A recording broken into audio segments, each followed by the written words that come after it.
What's going on, ladies and gentlemen of YouTube? This is Chow coming at you with another video in regards to ARK Survival Evolved and setting up mods for your own personal or public server. I see a lot of questions in the Steam workshop about, oh, how do I do this, how do I do that, what's the mod ID and stuff like that, and a lot of these questions you can find on Google. You can Google them real quick. There are a lot of helpful articles. I started off not knowing, anything at all, and now my server has pretty much at least 12 mods all stacked together and working in complete harmony.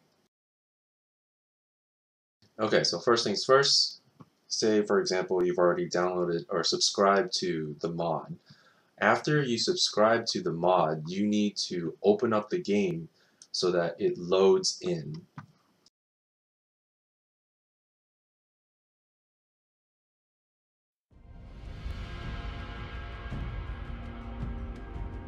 So the game is loading up. Just to be sure, I like to go into host local and spam that refresh mods button.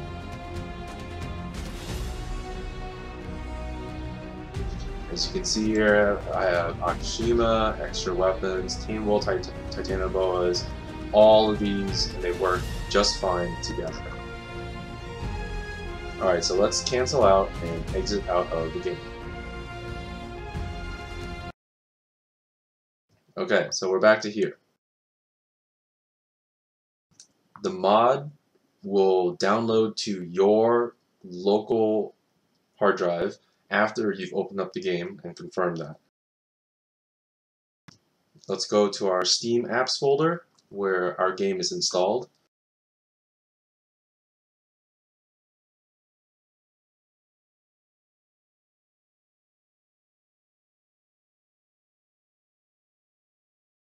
Double click on ARK, shooter game. Now content. There should be a folder that says mods. Here are all the mods that I have installed locally on my client side. Now what you want to do after this is copy everything that you have downloaded or subscribed to in the Steam Workshop. After it's downloaded from the game, you want to copy everything, including the folder and the .mod file, into your server instance. So for example, my server instance is located on the root of my C drive. ARK server. Servers. You have shooter game, Steam apps, you can go to shooter game, content, mod, and here are all of my mods. Now, unfortunately, the mods on the server side do not auto update.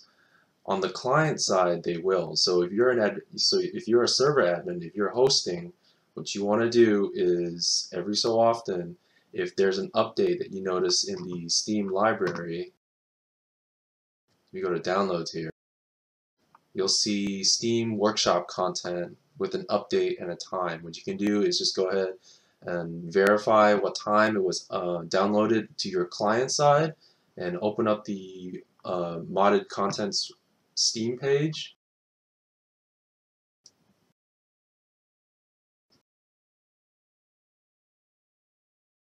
And say, for example, here, this was posted September 4th. Okay, not today. Akashima updated September 7th, not today. September 14th. So say, for example, here, we have Biotech Mod updated at September 17th, which is today, the time of recording, at 9:58 a.m. So yes, it's updated on your client side, but not on your server side. So when this happens, your updated content will not work in game when you join the server because there's a version mismatch. So if you're a server admin, what you need to do is stop the server, update the content by going into your local client side, this in the mods folder, and just copy everything over. Just go ahead and replace it. It's absolutely fine. Anything new gets pushed over. Start up your server again, and your mod has been updated on the server side.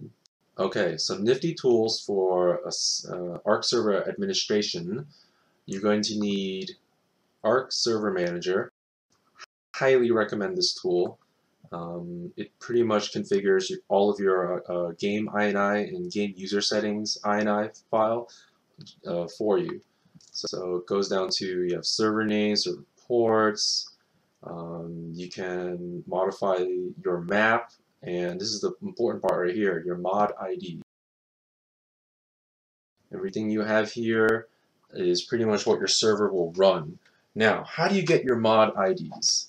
Everyone seems to always ask this in the mod workshops website, the web page, and it's kind of annoying because it's right there in the URL. Biotech ID right here. Last four 6108. Elemental Swords 2907. Final Fantasy VII Swords. You have here 2945. So this right here, this is the mod ID. So you list whatever mod IDs that you have downloaded, and that's been copied over to the server side into your ARK Server Manager instance right here at mod IDs, separated by a comma. It even says it right here, a comma separated list of mod IDs in the order which they should be applied. Now, some of these mods are stackable, some of them aren't. You just have to play around with it on your server to see what order works best for you. So in my bookmarks here, I have everything in the order that I want it to. Difficulty 34, followed by Akashima, extra weapons, Final Fantasy VII swords, Bleach swords, etc., etc. So I went into each of these tabs, copied the mod ID, listed them in my notes here that's dedicated to running my ARK server, and then I copied that, pasted it into ASM, bam, done, and that's it. Another tool that you'll need is called Archon. Also highly recommend this tool. This is your remote console tool, and you can also log all of the public chat that's been happening. Let me say here, chat. You can set up specific alert logs. Whenever an event happens on your server, it'll alert you here. You can save your world, you can set your time, see who's playing and who's not. Your settings here. Very, very nifty tool. You should definitely get this if you decide to be an ARK Survival Evolved server admin.